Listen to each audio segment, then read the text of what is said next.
পিঙ্কুর এখন জ্বর, টেম্পারেচার 104.2। তো ডাক্তারবাবু প্রেসক্রিপশন করেছেন, সেই প্রেসক্রিপশন অনুযায়ী যা যা মেডিসিন দেওয়ার তা আমরা দিচ্ছি। আর দিদি ওর নাম ভালোবেসে, কি নাম দিদি ওর নামটা? পিঙ্কু।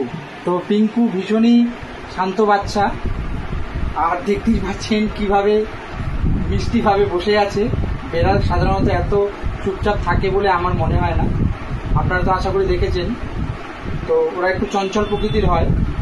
তবে পিন্টু তো আমাকে কিভাবে দেখছে আশা করি আপনারা দেখতেই পাচ্ছেন। পিন্টুকে দেখতে পাচ্ছেন? আপনি কি পিন্টুকে দেখতে পাচ্ছেন? পিঙ্কু, আচ্ছা সরি, পিঙ্কু, ওর নাম হচ্ছে পিঙ্কু।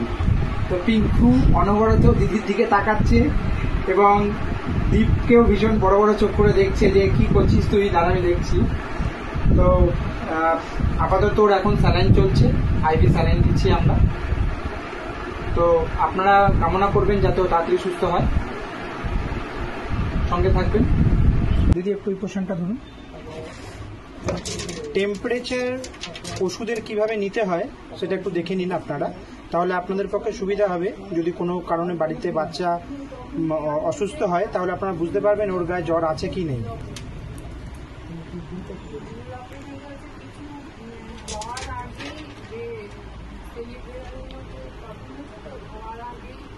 থার্মোমিটারটা কোথায় আমি দিলাম আপনারা আশা করি দেখতে পেয়েছেন, সেটা বলবার প্রয়োজন নেই।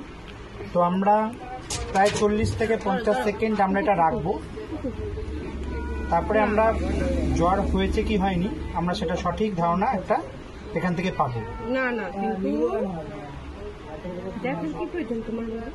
পিঙ্কু